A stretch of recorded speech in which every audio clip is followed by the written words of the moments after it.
Welcome traders, it's Mike Valtos here. I'm excited to welcome you to the Orderflow Trader tools available at Gocharting.com. This video is part of a comprehensive video series on showing you the powerful tools you now have at your trading fingertips. In this video, I'm going to be discussing the Exhaustion Print Indicator. All right, now the Exhaustion Print Indicator is one of the original Orderflow tools I developed over a decade ago to make analyzing the order flow easier for myself. And what you're going to do is you're going to add it onto your chart. So you go to Orderflows Trader Premium Tools. You see the first one here is Exhaustion Print. So when you click on it, now you'll see there is a threshold, right? The default, I believe, is set to 9, but you could adjust it, right, to a lower number if you like.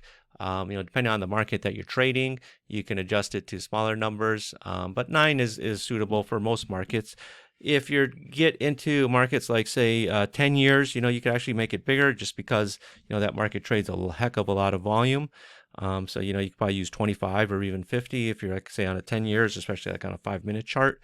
But for most markets, 9 is a good starting point, right? For E-minis, crude oil, currencies. Again, you could adjust it down to whatever you like. You can make it a little smaller. So you're trading a market that trades less volume. Maybe you want to use 5. For a market like NQ or something, I'd probably bring it down to a smaller number like 5 or 3. And what you're going to see is you're going to see the lines drawn out here. These are exhaustion prints. Red zones are bearish. Blue zones are bullish. Okay, so you see the 1 here. 3 here. What it's looking at is it's looking at the top offer side of red candles, bottom bid side of green candles.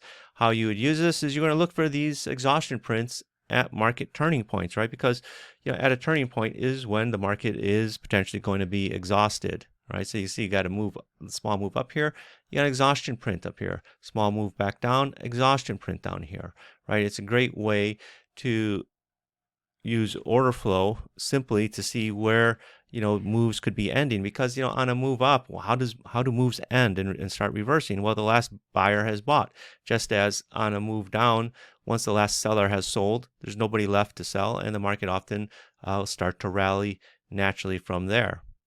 All right, so that is the exhaustion print indicator. Thanks, and I'll see you guys on the next video.